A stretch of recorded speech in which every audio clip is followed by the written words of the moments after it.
Welcome back to the Christian Century YouTube channel. I'm John, and I'm joined today by one of our writers, Branson Ambrosino, who has written I think, fascinating piece for us recently called "Did God Intervene to Save Trump's Life?" So we will get to the bottom of that question here today. But first, Brandon, for those out there who don't know you, can you tell us a little bit about yourself? Sure. Hi.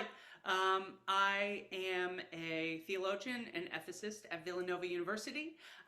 Just finished my PhD in May.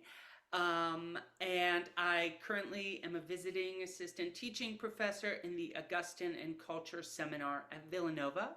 I'm also studying bioethics at Loyola Chicago. I have a background in journalism, mostly religion journalism or focused on religious figures. I've written for a lot of different publications, and I'm also a tap dancer. Nice. Wow, fun fact. And congrats on finishing up the thesis too. That's amazing. Thank you. Um, Okay, so at the beginning of this article, you're sort of saying, okay, if you wanted to say God intervened to save Trump's life, like you could, but you would have to build step upon step of these different, in my opinion, somewhat dubious theological claims, and you might be able to get there, but you suggest doing the opposite. Why don't we go downward, down into the basement of our theology, a creepy place, but where good theology can happen? Can you tell us a little more about this metaphor and like what you mean by the basement of our theology? Yeah, thanks for asking this question. I had in mind, the scene in Home Alone where Macaulay Culkin is terrified of the basement and he goes down there and he envisions that these appliances are coming to life and they're trying to eat him and they're terrifying him. So I was thinking of that because when I started seeing people on the news or on Facebook saying, God saved Trump's life, I thought to use the metaphor of steps, well, we're already like on the second floor.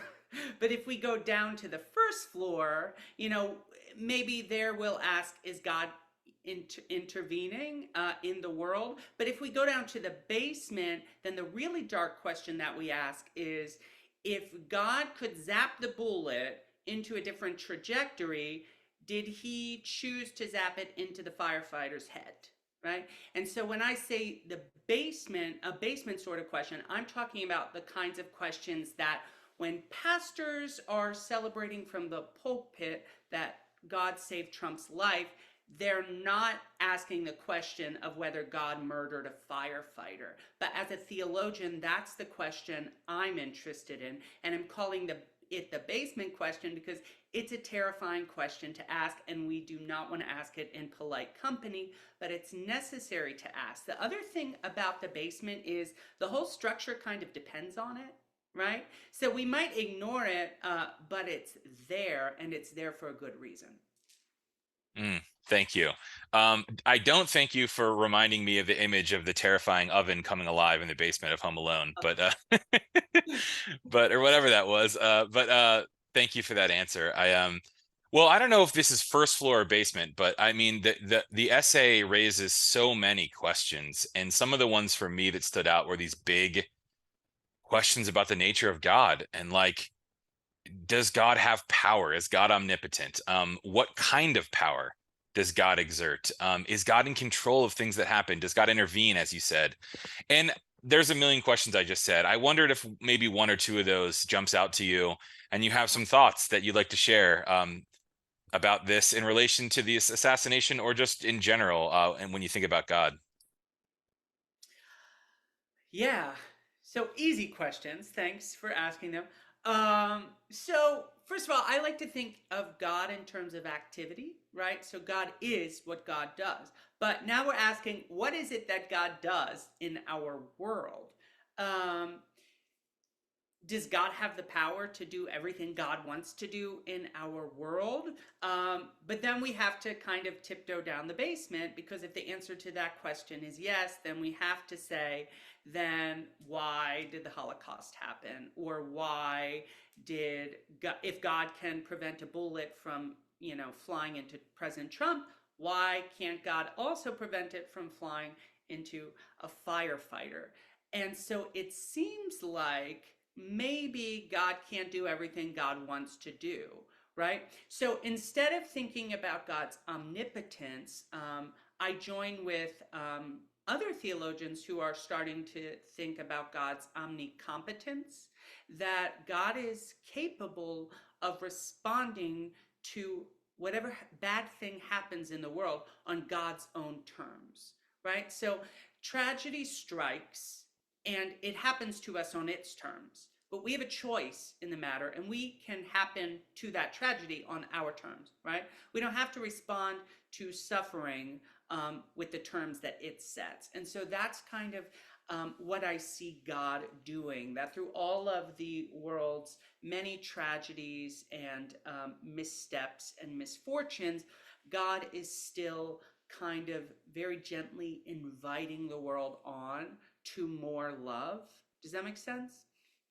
Yeah, thank you.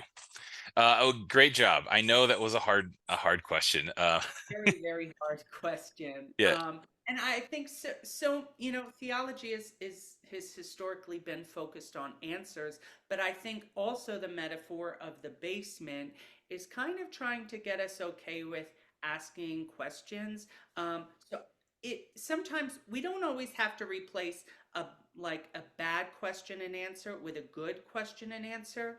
We could just replace it with a better question, and it would be okay to not have the answer to that better question. mm, thank you.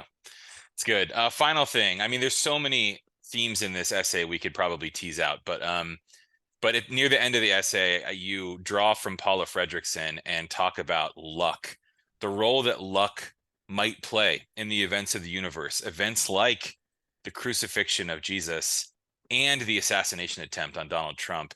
And I'm curious how you think about luck. If you could tell us a little more. I mean, you talk a little bit in the article about God is present, but we don't know if intervening. But humans have agency. But then there's this whole luck thing, and I just wonder if you have any thoughts on how this all kind of fits together.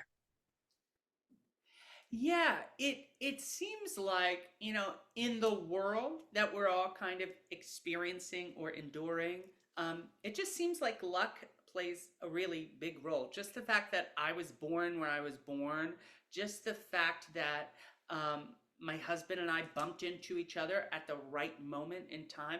My life could have been completely different had I not met him. I wouldn't have moved here to Delaware. I wouldn't have started at Villanova. I wouldn't have transitioned from dance to journalism. That to me seems like an incredibly lucky happening, right? Um, but I think the question is, does this take God, you know, does this drain God of any power, right? But I think if when I think of God's power, I think of it as the power to accompany us. So God is powerful in that God is steadfastly loyal to us, right? So even when things go wrong, God is present with us.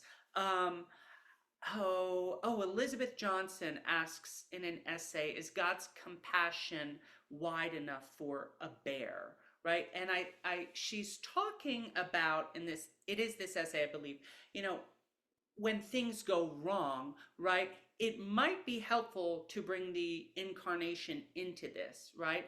And say that even when animals die, the incarnation teaches us that God is there with these animals in their moment of suffering.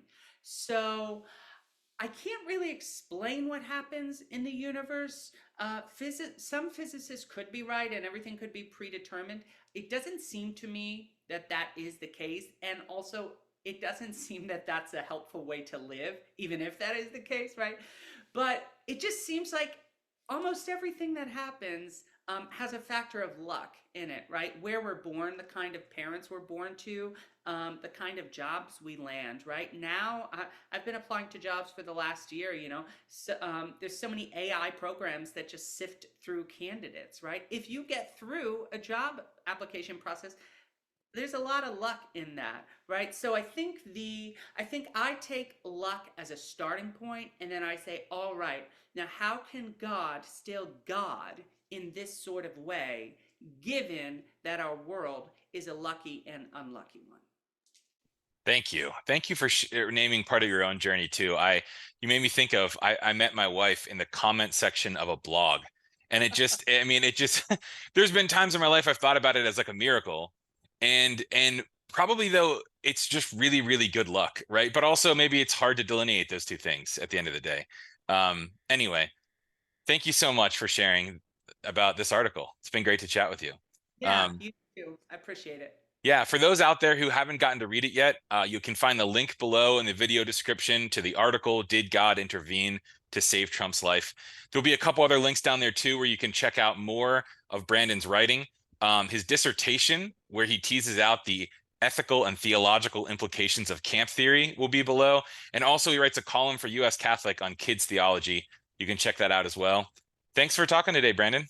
Yeah, I appreciate it. Thanks. Take care.